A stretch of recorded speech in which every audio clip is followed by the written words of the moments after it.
Hello Leo, this is your astrological forecast for the month of October 2016, and this also applies if you have a Leo rising, also known as the Leo ascendant.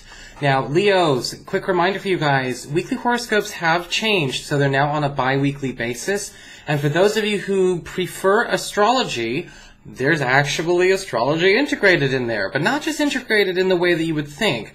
The bi-weeklies are now astrology and tarot, so you get 2 weeks of astrology first and then 2 weeks of tarot. So if you resonate with one versus the other, you have your choice. If you like both, you get the best of both worlds.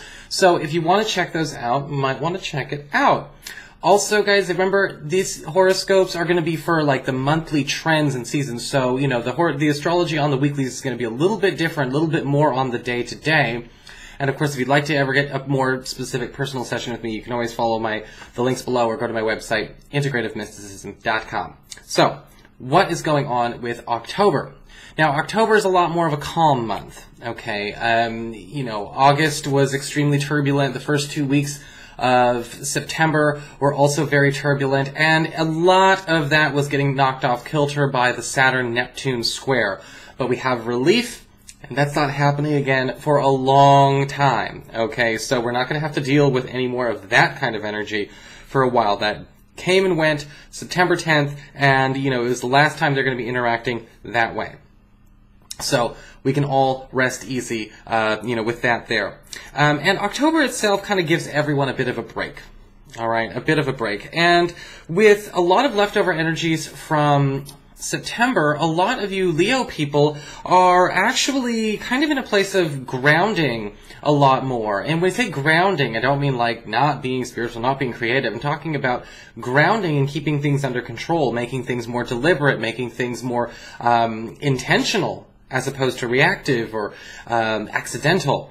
And a lot of this is due in part to the fact that Venus is spending a lot of time in your 4th house of home and family in Scorpio, from the beginning of October all the way up until the 18th of the month.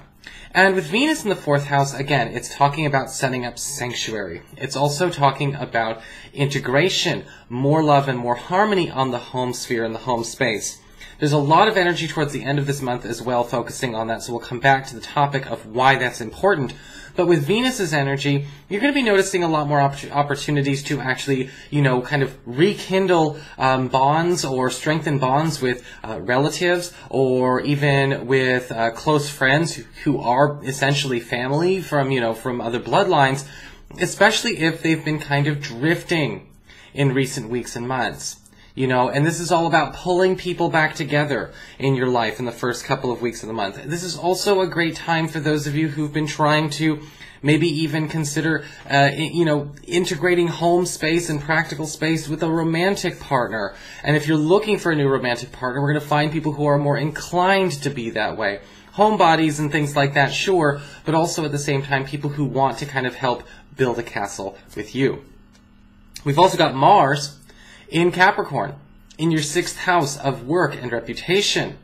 And this is also going to be governing your physical health. A lot of you Leo people are going to be getting a lot of your vitality back, a lot of your motivation back. Sometimes it can feel a little bit draining when we don't have a lot of activity in this part of our charts. We may be feeling winded, feeling fatigued. Luckily, all of this month, we're actually kind of a little bit more amped up. In fact, this is great for those of you who are competitive athletes, those of you who are trying to maybe get in shape, those of you who are even in I guess you could say, who get your exercise or your fitness through martial arts, and things along those lines. Mars is excellent for that kind of activity. However, be careful with Mars in the 6th house because it can make us a bit too aggressive on the work front. And there's a line that always needs to be, to be observed when it comes to, are we being assertive or are we being aggressive? Are we being competitive or are we being hostile? Because Mars can make us approach that line and tempt us to cross. However, on the good side of things, if you're looking to gain a competitive edge, especially over colleagues, peers, and rivals, this is the energy you want to see, and it's going to be with you all month. On the 7th, we've got Mercury moving into your 3rd house of communications. And this area also talks about contracts, it talks about promises, it talks about commitments, setting things in motion that are meant to last the test of time. And so if you're trying to get things nailed down, if you're trying to get more organization with people that you collaborate in your life, actually coordinating events or coordinating routines, coordinating schedules, this is going to make things a lot more easy. And you're going to be finding people that are a little bit more responsible, thank goodness, who actually can keep a schedule, show up when they say they're going to show up, keep their appointments, keep all of that kind of stuff.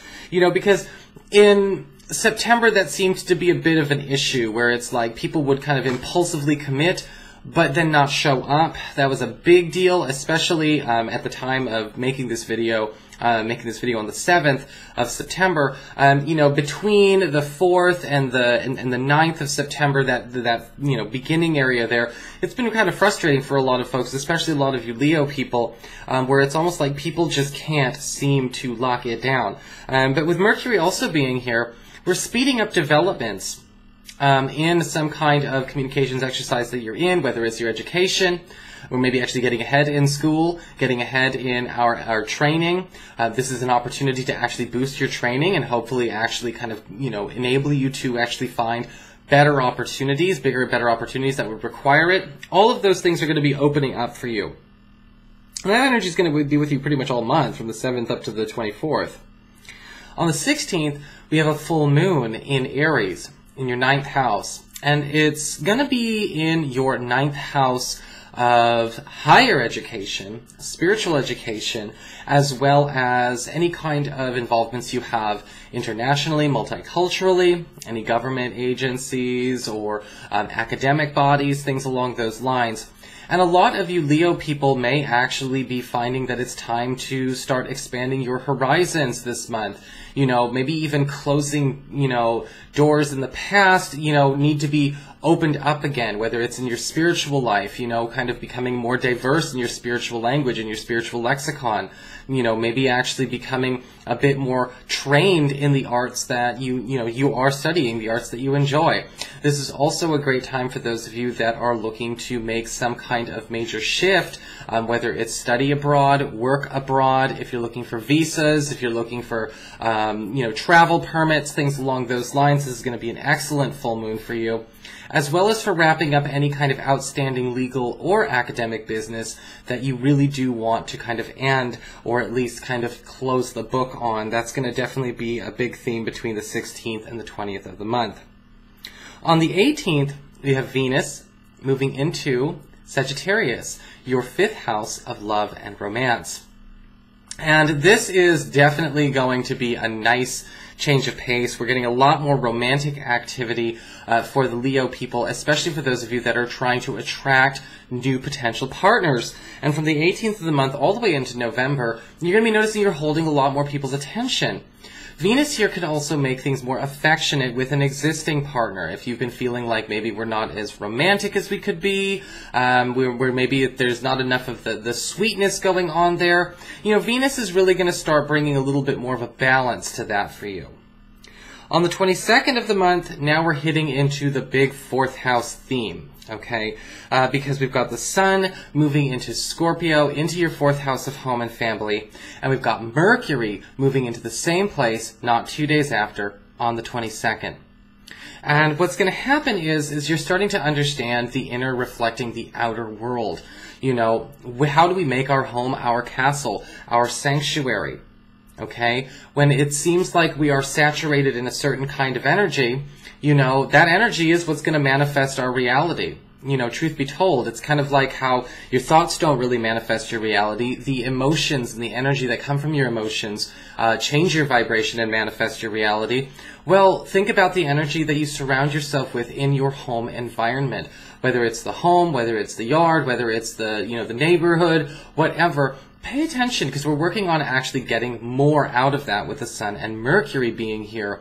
Because, you know, you're in this area, you're sleeping in this area, you're feeling these energies all the time. So whatever you encounter and feel on the inside is what actually goes out and manifests on the outside. It's what you take out with you to experience in the outside world.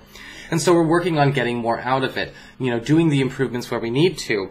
A new moon on the 30th of the month in this area is also going to talk a lot about maybe we need to have something new, some kind of new arrangement to the home, or a new home for those of you who are thinking about moving, if you're thinking about making a home purchase, if you're just thinking about signing a new lease somewhere. A lot of you Leo people may realize it's time to set up camp or set up a new castle elsewheres. That might actually be ideal for you during this time. But all of this is kind of talking a lot about, okay, well, what kind of energy am I saturated in all the time? You know, because we are all connected, and you are connected to your home. And I think that what a lot of this is trying to say is, you know, it's like, well, okay, the home is where all the energy in your life is grounded, you know, and your home is your most important magic charm or lucky talisman that you can have. Because again, all the energy that you bring in from the outside world comes into the home, and everything that goes on in the home is grounded in the home. So it's very important to pay attention to where we can change the outer by changing the inner. So that is your forecast, Leo. I hope you enjoyed it. If you did, please like, share, and subscribe. You know I appreciate it. And of course, if you would like to get a session with me, you can always follow the links below or go to integrativemysticism.com.